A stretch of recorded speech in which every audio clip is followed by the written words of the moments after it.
Now, the 4-year-old girl in this next story was, for years, the miracle her parents had been waiting for. But her start to life has been anything but what a little kid should be.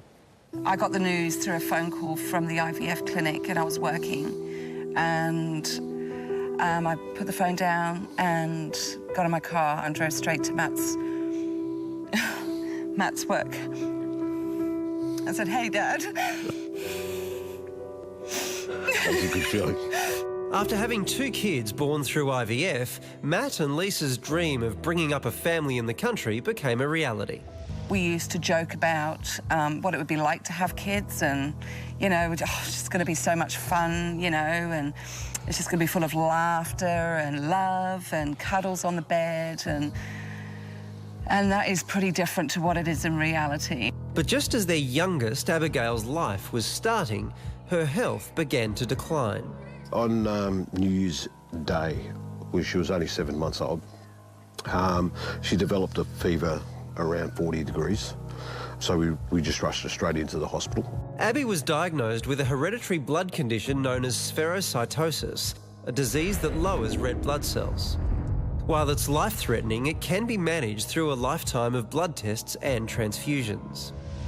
And then when she was 12 months old, we were concerned that she wasn't walking.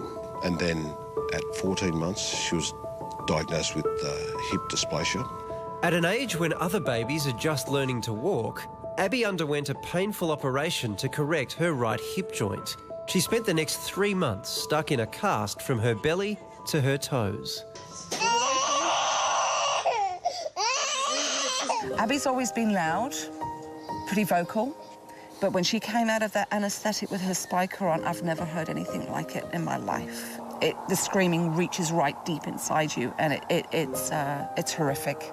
But for Abby, the worst was yet to come. She started getting poorly. July 2015, she became very pale.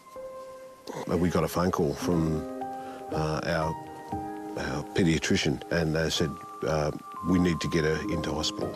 Abby, just 3.5 at the time, underwent a bone marrow biopsy. 2 doctors came in, and Abby's sitting in the bed. And I said, "What's wrong? Just tell me what's wrong. I know it's not good." She said, "She has leukemia." I said, "What type?" And I stopped listening. And it just overwhelmed me. Abby. Lymphoblastic leukemia is one of the most common childhood cancers. Every year, roughly 300 cases are diagnosed in Australia.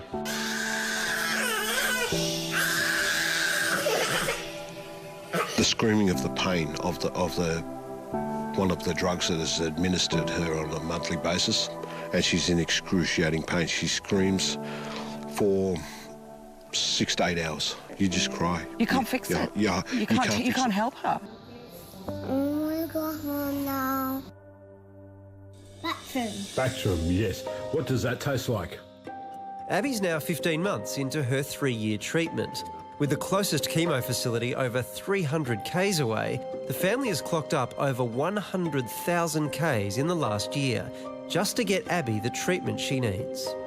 I had to resign from work in November 2015 to care for my family. So we've sort of just been living off our savings at that time.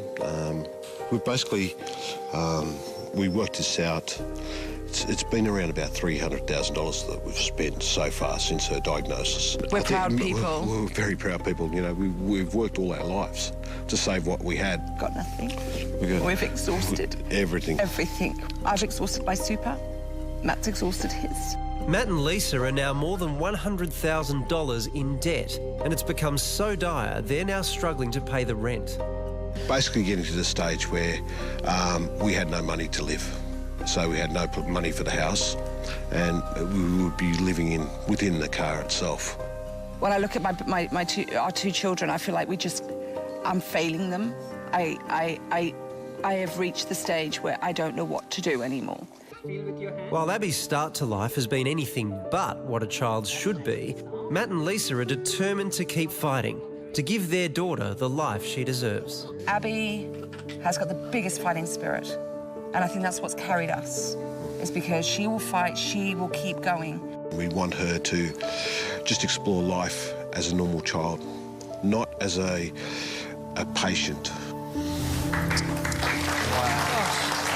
What incredible parents. It's, I mean, the commitment to their daughter there is just unbelievable. I know, but it makes me so mad that in this country of ours, a family can be $100,000 in debt because their baby's got leukemia. How is that possible?